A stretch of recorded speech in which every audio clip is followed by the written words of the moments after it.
Baiklah teman-teman, jadi pada video kali ini kita akan bahas pinjaman online KTA Kilat. Nah, jadi aplikasi KTA Kilat ini sudah berizin dan diawasi oleh Otoritas Jasa Keuangan. Dan untuk AFPI-nya ini kita lihat di sini logonya belum ada ya. Apakah belum masuk AFPI atau Asosiasi Vintage Pendanaan Indonesia? Ini sepertinya belum ya. Namun kita akan bahas tentang pinjaman online KTA Kilat ini lebih rinci lagi pada video ini dan apakah aman untuk digalbay.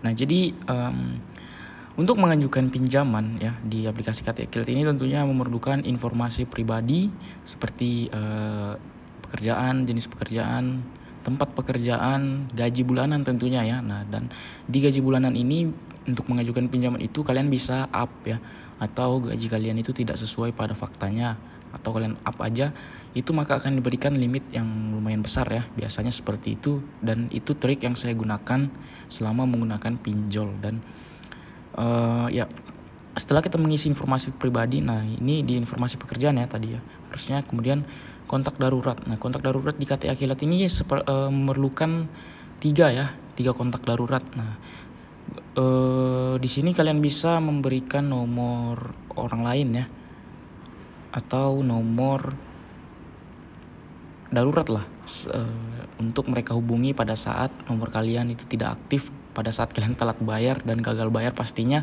kontak darurat itu akan dihubungi juga oleh pihak KTA Kilat ini tentunya ya. Dan identitas ini seperti verifikasi KTP, verifikasi wajah seperti itu ya, dan informasi bank ya, biasalah bank untuk tempat kalian mencairkan uangnya seperti itu ya. Nah, kemudian untuk KTA Kilat ini limit maksimalnya itu 9 juta ya, namun di awal itu kalian hanya diberikan limit sekitar 1 jutaan dan akan bertambah pada saat kalian melunasinya dan tidak galbay. Nah, jadi itu akan bertambah ya, tidak terlambat. Nah, itu akan diberikan biasanya limit, dinaikkan limitnya. Dan di KTA Kilat ini juga sudah maksudnya belum termasuk BI checking ya. KTA Kilat ini belum termasuk BI checking, atau pada saat kalian gagal bayar di KTA Kilat ini itu tidak didata di sistem Slik OJK ya. Itu dari data yang saya cari. Dan KTA Kilat ini untuk DC lapangannya sepertinya ada, tapi di daerah Pulau Jawa saja dan Jabodetabek lah mungkin ya, karena kalian pinjol 1 juta terus galbay, nggak mungkin lah kan mereka akan datangi kalian misalkan di luar Pulau Jawa, yang mungkin itu agak nggak masuk akal ya.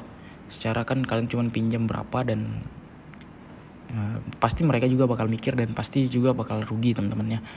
Dan ya untuk sistem pembayaran di KTA Kilat ini itu per 15 hari ya. Untuk sistem pelunasannya itu per 15 hari setelah pencairan. Nah, kemudian tenor pertama itu 15 hari. Jarak tenor pertama dengan tenor kedua itu juga 15 hari teman-temannya. Jadi tidak bulanan. Jadi dalam sebulan itu kalian akan membayar sebanyak 2 kali. Dan untuk bunganya di sini tuh ya, semua aplikasi pinjol itu ya lumayan besar lah ya bunga hariannya. Dan ya untuk tenor pinjamannya itu 60 ya, 60 sampai 120 hari. Dalam artian kalau 60 hari itu berarti kalian harus membayar sekitar 4 kali ya. 4 kali karena 60 hari 2 bulan ya. Seperti itu jadi KTA Kilat ini. Dan juga apakah pinjol ini memiliki DC lapangan ya, saya sudah bahas tadi tentunya ya. Nah, jadi mungkin untuk KTA Kilat ini mungkin pembahasan kita sampai di sini saja. Semoga informasi ini bermanfaat dan bisa dijadikan wawasan ya. Dan di sini saya tidak menyarankan untuk kalian menggalbay pinjol karena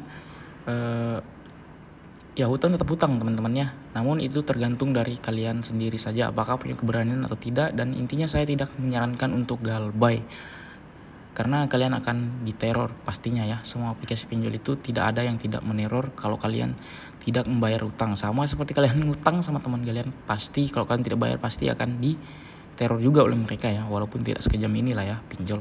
Jadi mungkin untuk video kali ini sekian dan terima kasih.